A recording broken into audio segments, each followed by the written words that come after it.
स्थान बैतालपुर गांव, बुंदेलखंड का बीहड़ इलाका। समय अमावस की मध्य रात्रि। अमावस की रात का सन्नाटा ऐसा था जैसे हवा ने भी सांस लेना बंद कर दिया हो। बैतालपुर गांव, जो दिन में धूल और धूप से झुलसा रहता था, रात होते ही किसी प्रेत लोक जैसा वीरान हो जाता था। रामेश्वर के हाथ कांप रहे थे। उसकी हथेली पर पसीने की बूंदों के साथ एक छोटी सी लाल पोटली चिपकी हुई थी। रामेश्वर कोई तांत्रिक नहीं था, न ही उसे इन बातों पर विश्वास था। वो सिर्फ एक पिता था, एक 6 साल के मरणासन्न बच्चे मुन्ना का पिता। डॉक्टरों ने जवाब दे दिया था और गांव के ओझा ने आखिरी रास्ता बताया था। ओझा की आवाज उसके कानों में गूंज रही थी। गांव के दक्षिण वाले तिराहे पर, जहां पुराना बरगद है, ठीक 12 बजे इस पोटली को गाड़ आना। पीछे मुड़कर मत देखना। ये एक साधारण सा टोटका था। गांव देहात में अक्सर लोग नजर उतारने या छोटी मोटी बला टालने के लिए ऐसा करते थे, लेकिन रामेश्वर को यह नहीं पता था कि जिस जमीन पर वो ये टोटका करने जा रहा था, वो जमीन सोई नहीं थी, बल्कि जागने का इंतजार कर रही थी। बरगद का पेड़ अंधेरे में किसी दैत्याकार राक्षस जैसा खड़ा था। उसकी जटाएं ऐसे लटक रही थी जैसे किसी डायन के खुले बाल। रामेश्वर ने कुदाल चलाई। मिट्टी सूखी और पथरीली थी। आवाज सन्नाटे को चीरती हुई दूर तक गई। रामेश्वर का दिल जोर जोर से धड़क रहा था। उसने गड्ढा खोदा और उसमें वो लाल पोटली डाल दी, जिसमें मुन्ना के नाखून, बाल, थोड़ा सिंदूर और एक अजीब सा काला पत्थर था जो ओझा ने दिया था। जैसे ही उसने मिट्टी डाली, हवा का एक सर्द झोंका उसके चेहरे से टकराया। यह हवा ठंडी नहीं थी, बल्कि इसमें सड़ी हुई मांस की गंध थी। रामेश्वर ने जल्दी से पैर पटके और घर की तरफ भाग गया। नियम था पीछे मुड़कर नहीं देखना, लेकिन इंसानी फितरत भय के आगे कमजोर होती है। जब उसे अपने पीछे भारी कदमों की आवाज सुनाई दी, जैसे कोई बहुत भारी चीज गीली मिट्टी पर चल रही हो, तो उसकी गर्दन अपने आप घूम गई। वहां कोई भी नहीं था, सिर्फ बरगद का पेड़ हवा में झूल रहा था। लेकिन उस पेड़ के नीचे, जहां उसने टोटका गाड़ा था, वहां की मिट्टी उबल रही थी, जैसे जमीन के नीचे से कोई ऊपर आने की कोशिश कर रहा हो। रामेश्वर चीख नहीं पाया। वो जान बचाकर भागा। वो ये नहीं जानता था कि उसने अनजाने में एक रक्षा सूत्र तोड़ दिया है। वहां कोई मामूली आत्मा नहीं, बल्कि एक ब्रह्म पिशाच कैद था, जिसे 50 साल पहले एक महान अघोरी ने कैद किया था। रामेश्वर के छोटे से टोटके ने उस कील को ढीला कर दिया था। अगली सुबह सूरज तो निकला, लेकिन बैतालपुर में रोशनी नहीं हुई।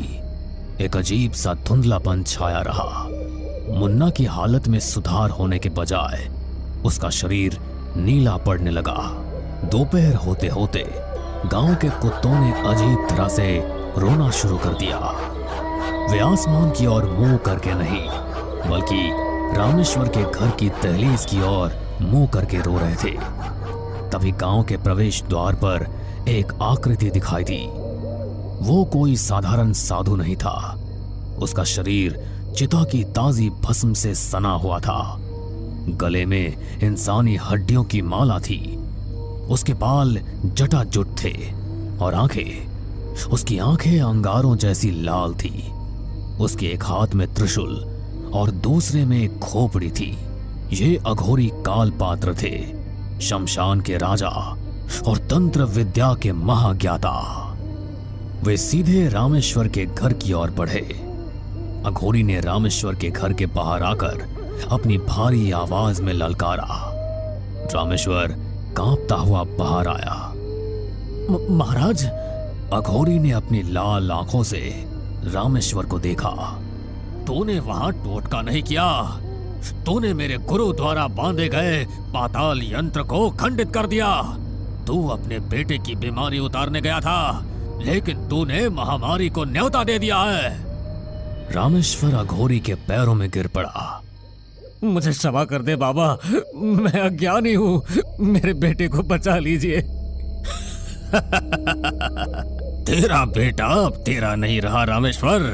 जिस क्षण तूने वो काला पत्थर वहां गाड़ा, उस ब्रह्म पिशाच ने तेरे बेटे के शरीर को अपना नया घर चुन लिया। वो टोटका एक चाबी थी और तेरा बेटा एक दरवाजा।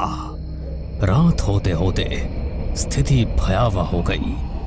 मुन्ना अब बिस्तर पर लेटा नहीं था, बल्कि उसका शरीर अजीबोगरीब तरीके से मुड़ रहा था। उसकी आवाज वो 6 साल के बच्चे की आवाज नहीं थी। वो किसी भारी, कर्कश और प्राचीन आवाज में कुछ बुदबुदा रहा था।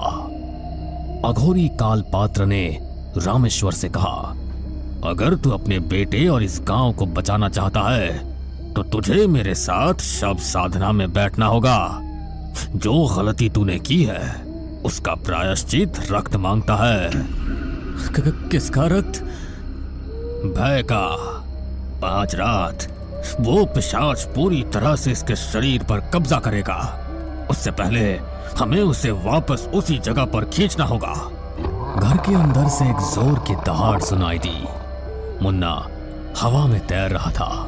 उसकी आंखें पूरी तरह सफेद हो चुकी थी।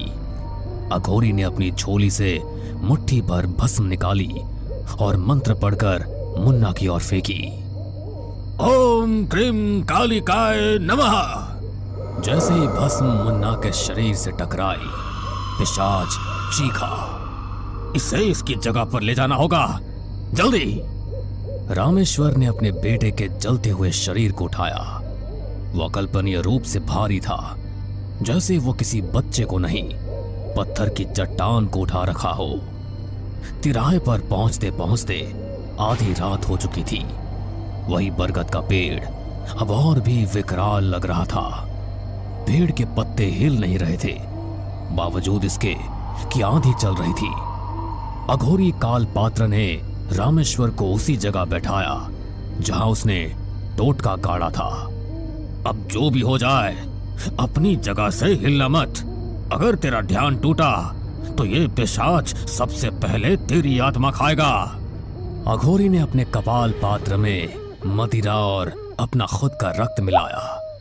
उसने एक घेरा बनाया, एक सुरक्षा चक्र। साधना शुरू हुई। अघोरी ने मंत्रोच्चारण शुरू किया। ये मंत्र सामान्य नहीं थे। ऐं ह्रीं क्लीं चामुंडाय विच्छे, शं शनैश्चराय नमः, भूतेश्वराय मम वशं कुरु कुरु स्वाहा। जैसे जैसे मंत्रों की तीव्रता बढ़ी, जमीन हिलने लगी। रामेश्वर की गोद में लेटा मुन्ना छटपटाने लगा। अचानक मुन्ना उठकर बैठ गया। उसने रामेश्वर की गर्दन पकड़ ली। मुन्ना की पकड़ लोहे जैसी थी। मुन्ना बोला, लेकिन चेहरे पर मुस्कान शैतानी थी। पिताजी, मुझे क्यों बांध रहे हो? मुझे आजाद होने दो। रामेश्वर का दम घुटने लगा। उसका पितृ प्रेम उसे कमजोर बना रहा था। बाबा, ये मेरा बेटा है। वो तेरा बेटा नहीं है, अघोरी ने गरजते हुए कहा और अपने त्रिशूल को जमीन पर दे मारा। एक अमानवीय चीख गूंजी। मुन्ना के शरीर से काला धुआं निकलने लगा। वो धुआं हवा में इकट्ठा होकर एक आकार लेने लगा। एक विकृत, लंबा और काला साया जिसकी आंखें अंगारों जैसी थी। वो था ब्रह्म पिशाच। उस पिशाच ने अघोरी की तरफ देखा। कालपात्र, तो फिर आ गया। मेरे बंधन को इस मूर्ख ने खोला है। अब ये बलि मेरी है। अघोरी हंसा और वो हंसी मौत से भी ज्यादा ठंडी थी। मैंने तुझे 50 साल पहले भी कैद किया था और आज मैं तुझे भस्म करूंगा। पिशाच ने हवा में हाथ लहराया और एक अदृश्य शक्ति ने अघोरी को पीछे धकेल दिया। अघोरी गिरा लेकिन तुरंत संभल गया। उसने अपने कपाल से रक्त मिश्रित मदिरा उस साए पर फेंकी। साया जलने लगा लेकिन उसने पलटवार किया। उसने रामेश्वर के दिमाग पर कब्जा करना शुरू कर दिया। रामेश्वर को अब अघोरी अपना दुश्मन दिखने लगा। उसके दिमाग में आवाजें गूंजने लगी। ये अघोरी तेरे बेटे को मार डालेगा, इसे रोक, इसे मार दे। रामेश्वर की आंखों में पागलपन छा गया। उसने पास पड़ा एक बड़ा पत्थर उठाया और अघोरी के सिर की तरफ बढ़ा। रामेश्वर, होश में आ। लेकिन रामेश्वर के ऊपर पिशाच का माया जाल था। ठीक उसी पल जब रामेश्वर पत्थर मारने वाला था, अघोरी ने एक चरम कदम उठाया। उसने गंगा जल सीधे उस काले साए और रामेश्वर के ऊपर छिड़क दिया। ये तंत्र की सबसे खतरनाक क्रियाओं में से एक था। ओम अघोरेभ्यो अथ घोरेभ्यो घोर घोर तरभ्य सर्वेभ्यो सर्व सर्वेभ्यो नमस्ते अस्तु रुद्र रूपेभ्य। एक प्रचंड विस्फोट हुआ। सफेद रोशनी से पूरा तिराहा नहा गया। धूल और धुएं के छटने में घंटों लग गए। सुबह की पहली किरण जब बरगद के पेड़ पर पड़ी तो वहां का नजारा दिल दहला देने वाला था। बरगद का पेड़ बीच से फट चुका था और काला पड़ गया था, जैसे उस पर आकाशीय बिजली गिरी हो। रामेश्वर जमीन पर बेहोश पड़ा था। उसके बगल में मुन्ना था। मुन्ना की सांसें चल रही थी। उसका बुखार उतर चुका था। वो सो रहा था, बिल्कुल शांत। लेकिन अघोरी कालपात्र वहां नहीं थे। जहां अघोरी बैठे थे वहां सिर्फ उनकी हड्डियों की माला और वो कपाल पड़ा था, और कपाल के अंदर ताजी भस्म भरी हुई थी। गांव वालों ने रामेश्वर और मुन्ना को उठाया। सबको लगा कि चमत्कार हो गया, बला टल गई। अघोरी ने अपनी जान देकर बच्चे को बचा लिया। 1 महीने बाद रामेश्वर और मुन्ना का जीवन सामान्य हो गया था। मुन्ना अब पूरी तरह स्वस्थ था। वो खेलता था, हंसता था।